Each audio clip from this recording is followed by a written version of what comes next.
tous, c'est Aiden de la chaîne Skos Gaming. On se retrouve aujourd'hui pour la présentation de la Jolt 7MP, petite mitraillette de Modern Combat 5.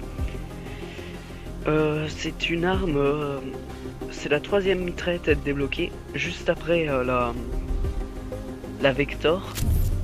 Et c'est la MP5, certains l'auront reconnu. Au niveau des stats, elle a des dégâts plutôt acceptables, une portée plutôt acceptable. Si on met le cache-flamme tactique, elle a une précision plutôt faible, je dirais. Une très grosse cadence de tir, enfin assez bonne, voire très bonne cadence de tir. Un chargeur moyen petit et une très bonne mobilité. Je lui ai mis la capacité étendue, viseur holographique et le cache-flamme tactique. Donc voilà, on va bientôt se rendre en jeu pour que je puisse vous en parler plus précisément de cette mitraillette. Alors, à tout de suite. Aussi, je voulais vous dire que je suis assez content, on a eu pas mal de likes sur la dernière vidéo. Alors voilà, on est de retour en jeu avec la Jolt. Alors, je suis tombé sur une game pas super remplie. Avec seulement 3 joueurs et un seul adversaire, mais ça s'est pas rempli, mais il y a eu ça a un peu augmenté et je trouvais la game plutôt pas mal. Du coup j'ai quand même décidé de vous montrer celle-là, parce que même s'il n'y avait pas énormément de joueurs, le score final a quand même été plutôt bon. J'ai fait qu'une seule game, mais celle-ci elle est complète, donc il y a 7 minutes de jeu, ce que je trouve pas mal. Et donc voilà, alors pour commencer, comme stuff, j'avais pris la Jolt avec le cache-flamme tactique, ça je vous l'ai déjà dit. Ça permet d'avoir un petit peu plus de portée et un petit peu plus de dégâts, mais surtout plus de portée quoi, c'est surtout la portée que ça augmente, c'est pour ça que je l'aime bien le cache-flamme tactique pour les mitraillettes. Ensuite les chargeurs grand 4, bah, je pense que c'est assez indispensable vu la vitesse à laquelle les balles elles partent, donc ça c'est à utiliser dès que vous avez débloqué. Et ensuite le viseur holographique je l'aime bien, donc voilà. Alors c'est la troisième mitraillette qu'on débloque, faut savoir que après vous êtes tapé la Vector qui est selon moi une des pires armes du jeu pendant assez longtemps. Enfin dans mon cas la Vector je l'ai testée, j'ai trouvé tellement mauvaise que je suis passé direct sur je suis reparti sur la première mitraillette quoi. Parce que la Vector je trouvais elle était tellement horrible que je l'ai vraiment presque pas joué cette arme. Alors quand vous avez bloqué cette arme tout de suite ça n'a rien à voir, parce que déjà le chargeur il est beaucoup plus grand. Il me semble que c'est 32 balles d'origine. Ensuite les viseurs, la mire métallique est vraiment pas mal sur cette arme. Bon j'utilise quand même un viseur parce que voilà, pour avoir le meilleur shoot possible. Et ensuite c'est une arme qui est puissante, contrairement à la Vector qui a vraiment pas de puissance de feu. Elle est très rapide au niveau de la cadence de tir, mais elle fait pas de dégâts, elle a pas de portée. Du coup pour faire des kills c'est quasi impossible. Et c'est pour ça que quand vous débloquez cette arme après avoir joué avec la Vector, vous avez l'impression que vous êtes en train de cheater quoi, tellement elle est puissante à côté. Alors c'est une arme, comme je l'ai dit, elle est puissante, mais elle est quand même dure à manier. Mais si on la sait manier, je pense que c'est quand même... Elle va quand même dans la catégorie des très bonnes armes.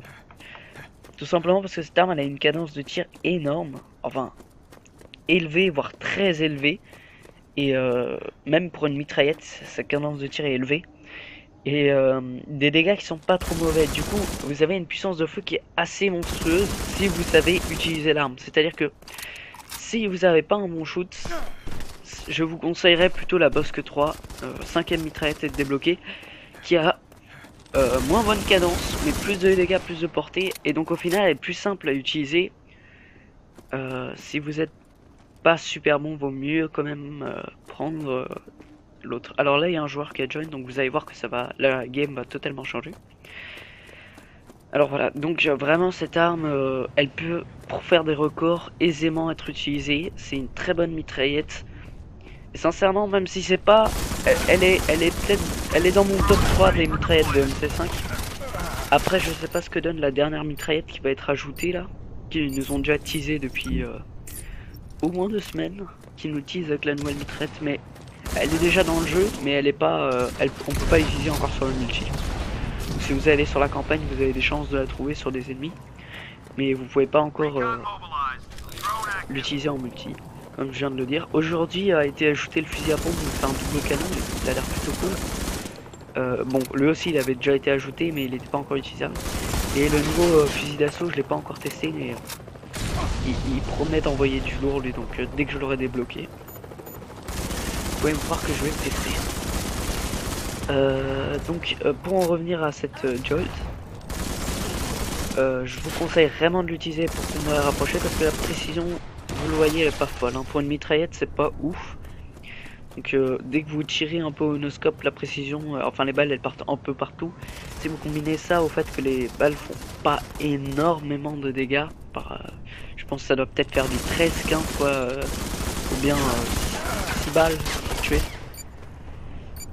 Ouais voilà, donc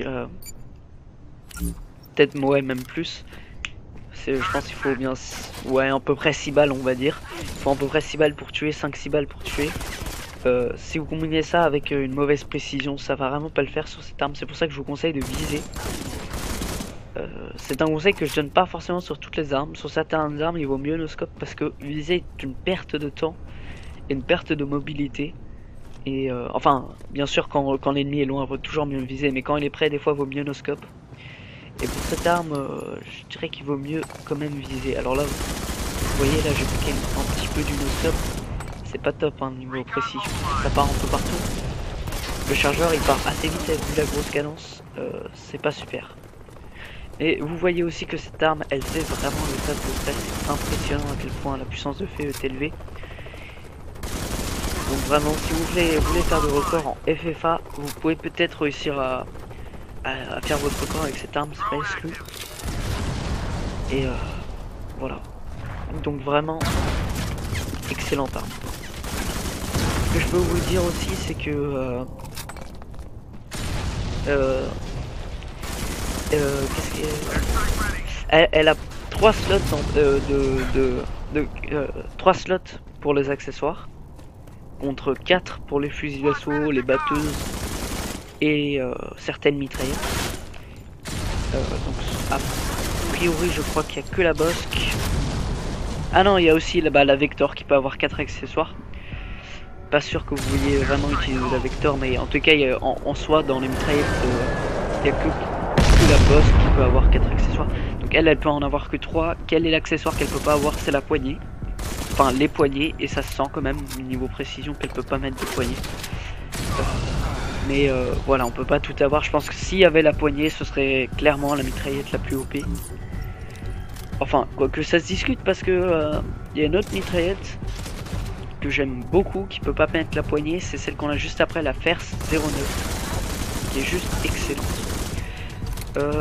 Donc voilà, en tous les cas c'est vraiment une arme excellente. Le gameplay est presque terminé, voilà, vous voyez que j'ai pas fait un score dégueulasse. Alors, vous allez le voir sur le tableau de score juste après. Ils étaient que 2, on était 2 aussi, et ça a été plutôt un carnage pour eux. Donc du 16-4, c'était pas mal. Donc voilà, c'est tout ce que j'avais à vous dire.